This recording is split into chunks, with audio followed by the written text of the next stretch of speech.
अगर अच्छा जीवन जीना है तो अपने शरीर का ध्यान रखिए, क्योंकि अगर अपना शरीर स्वस्थ होगा तो हम पैसा तो बहुत कमा सकते हैं, लेकिन अगर हमारा शरीर बीमार हो गया तो हम कभी भी उस पैसे से अपने शरीर को वापस नहीं ला सकते।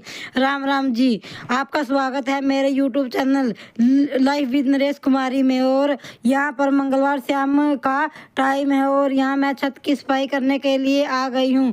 और आज तो यह कबाड़ बीनने का काम भी करना पड़ गया। ये 2-3 महीने में ही छत के ऊपर प्लास्टिक के डिब्बे वगैरह और बोतलें वगैरह जमा हो जाती है। और आज मैं इसको एक कट्टे में भरकर रख देती हूँ कि कोई भी कबाड़ी वाला आएगा तो हम इसको बेच देंगे।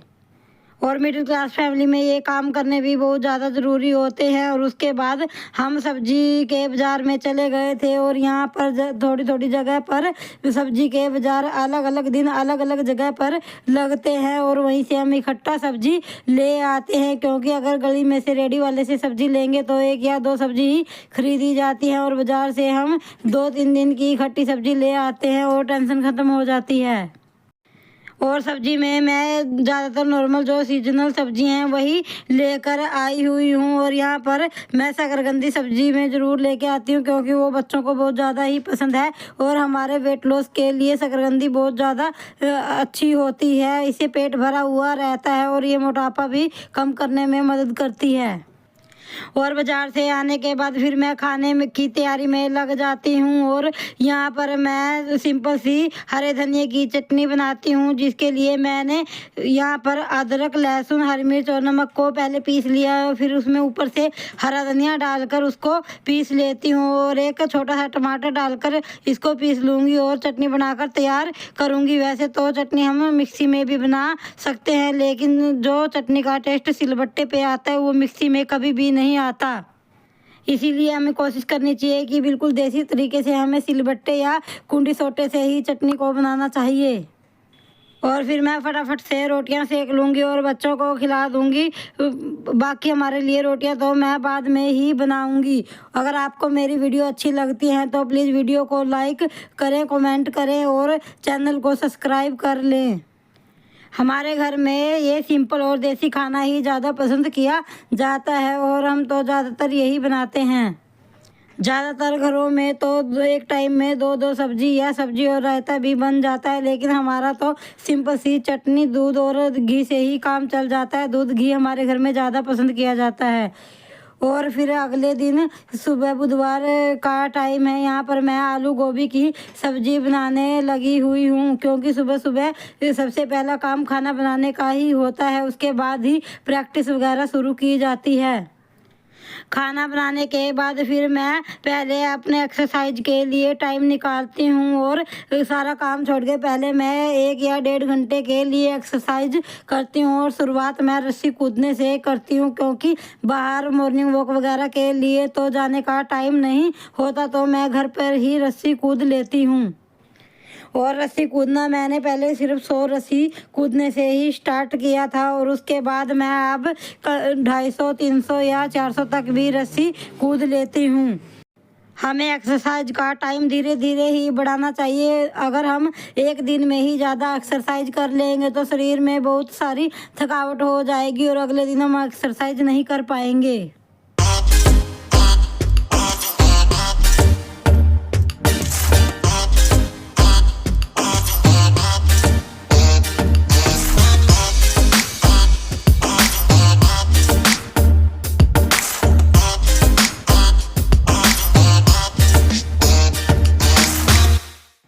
और कुछ एक्सरसाइज ऐसी हैं जो कि मैं डेली करती हूँ, जैसे कि ये पैरों की कुर्सी को बीच में रख के एक्सरसाइज होती है और इससे कमर और पेट पर बहुत ही अच्छा प्रभाव पड़ता है। पेट की नसें बिल्कुल खिंच जाती है, जैसे कि हमारा पेट ढीला होकर लटक जाता है, तो इस एक्सरसाइज से पेट की नसें बिल्कुल टाइट हो जाती हैं।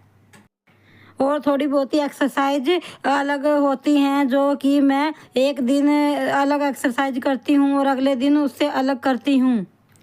और ये एक्सरसाइज तो हमें ज़रूर से ज़रूर करनी चाहिए, क्योंकि इससे हमारे घुटनों में भी बहुत फ़ायदा रहता है। और कमर और पेट के लिए तो ये बेस्ट एक्सरसाइज मुझे लगी है, क्योंकि मैं अपने एक्सपीरियंस से ये आपको बता रही हूँ। 1 हफ्ते से मैं ये एक्सरसाइज रोज़ करती हूँ, तो मुझे बहुत सारा फ़ायदा लग रहा है। और इसको करने में हमारे शरीर में थकावट भी ज़्यादा नहीं होती है, क्योंकि ज़मीन पर लेटकर आराम से ही हमें ये एक्सरसाइज करनी होती है। और मैं 10 बार स्टेप करती हूँ, जिससे कि 100 या 120 के करीब मैं ये एक्सरसाइज कर लेती हूँ।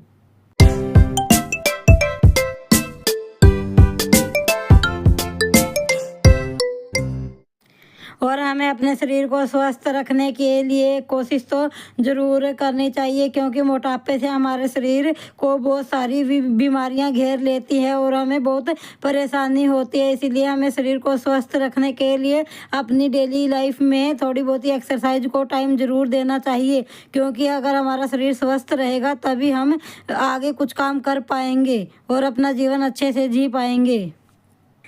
और ऐसी ही एक्सरसाइज देखने के लिए प्लीज़ आप मेरे चैनल को सब्सक्राइब कर लो, जिससे कि आपको हर वीडियो में नई नई एक्सरसाइज देखने को मिले।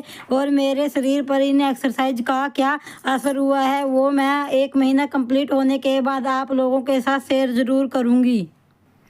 वैसे तो मैं भी 1 या 2 सालों से हर रोज़ एक्सरसाइज की बात को कल पर टाल देती थी, और ऐसे कल करते करते इतना टाइम बीत गया और मेरा वेट अच्छा खासा बढ़ गया।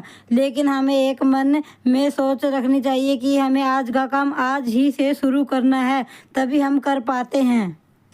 और हम मिडिल क्लास फैमिली में रहते हुए अपने डाइट में ज़्यादा चेंज तो नहीं कर सकते, लेकिन थोड़ा बहुत चेंज तो हम कर ही सकते हैं। जैसे कि हम 2 या 3 रोटियां खाते हैं तो उनकी आधी हम कर सकते हैं। अगर हम 3 ही रोटियां खाते हैं तो 1 और हाफ रोटी हम खा सकते हैं। और उसके बाद मैं घर के कामों में लग गई हूँ। सबसे पहला काम होता है मशीन लगाने का, जिससे कि हमारे कपड़े धुलते रहेंगे और जब तक हम अपना झाड़ू और पोछा कर लेंगे। और ये शाम का टाइम है, यहाँ पर मैं चाय की जगह कॉफ़ी लेती हूँ। मैंने चाय को कम करने के लिए कॉफ़ी लेना शुरू कर दिया है, क्योंकि चाय भी हमारे वेट को बढ़ाने में एक भूमिका निभाती है। और उसके बाद शाम को मैं छत पे से कपड़े लेने आई हूँ, क्योंकि आजकल जल्दी अंधेरा हो जाता है और शाम के टाइम तो ठंड बहुत ज़्यादा ही बढ़ जाती है। लेकिन अब भी ये कपड़े सूखे नहीं हैं, इनको ले जाकर मैं पंखे के नीचे डालूँगी, क्योंकि सुबह हमें सूखे हुए कपड़े चाहिए। और उसके बाद मुझे जाना पड़ा था बाज़ार ये सब शॉपिंग करने के लिए, क्योंकि बच्चों ने बार बार कह के मुझे परेशान कर रखा था कि हमें खिलौने चाहिए। और थोड़ी बहुत ही शॉपिंग मैं ये लोअर टी-शर्ट वगैरह की करके लाई हूँ, क्योंकि अब सर्दी ज़्यादा बढ़ गई है तो गर्म कपड़ों की बहुत ही ज़रूरत पड़ती है। तो चलिए फ्रेंड, मिलते हैं एक नेक्स्ट व्लॉग में। अगर वीडियो पसंद आई तो लाइक करें, कमेंट करें और चैनल को सब्सक्राइब